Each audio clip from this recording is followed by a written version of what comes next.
Sur nos deux oreilles, c'est la chronique de Thomas Baumgartner dans l'atelier du son.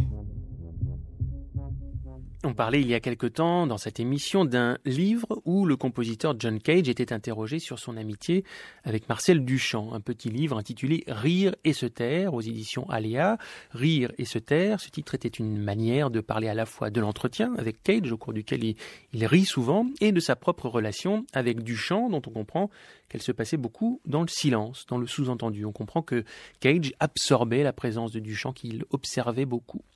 Alia, encore une fois, sort ces jours-ci No Silence du musicologue américain Kyle Gann, un essai autour du 4 minutes 33 de John Cage. C'est en quelque sorte la biographie de cette pièce, ce fameux morceau où un pianiste s'installe devant son piano et interprète 4 minutes 33 de silence. L'une des œuvres musicales parmi les plus controversées, les plus inspirantes, les plus surprenantes, les plus infamantes, les plus déroutantes et les plus influentes depuis le Sacre du printemps d'Igor Stravinsky.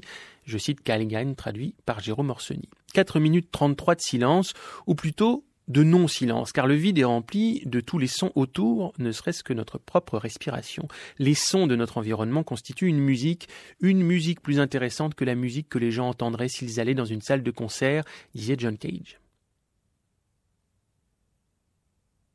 On n'a pas le droit de se taire. À la radio, on n'a pas le droit de n'émettre plus un bruit. Si jamais vous diffusez ce qu'on appelle un blanc numérique, donc une absence totale de son enregistré, une alarme va retentir au centre de modulation, l'endroit par lequel passent toutes les émissions avant de partir vers les antennes. Le silence ne doit pas exister. Pour autant, à la radio, on sait prendre soin du silence. On sait qu'il n'y a pas deux silences identiques. Le silence d'une pièce sera différent du silence de l'autre pièce. L'espace, la matière, l'air conditionné, la fenêtre ouverte ou fermée, la moquette ou le parquet, tout ça marque un enregistrement, même silencieux. C'est dire si le silence au singulier, ça n'existe pas. Dans le débat public, celui qui se tait, c'est celui qui s'est retiré. S'il ne parle plus, même si on le voit, cela signifie qu'il est parti. Il est absent. Être silencieux et présent, donc uniquement à l'écoute dans le débat public, c'est impossible. L'absence est possible, mais pas le silence. Le silence nous met à nu. C'est pour ça qu'il ne doit pas exister. S'il y a beaucoup de sons, de bruits, de notes, c'est qu'il y a quelque chose à cacher. Le silence est lucide, il permet de voir et d'être vu, il permet d'être à l'écoute et d'écouter nous-mêmes. Il est remis en cause.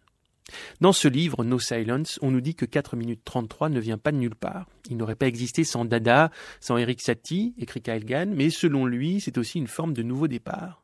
Pas une table rase, mais une table nette. De jeunes compositeurs trouvèrent dans 4 minutes 33 une attitude plus libre à l'égard du son. Ceux qui ont pris 4 minutes 33 au sérieux ont créé plus tard le sound art et le minimalisme, par exemple. Ce silence impossible, ce non-silence de 4 minutes 33, fut pour une nouvelle génération une permission.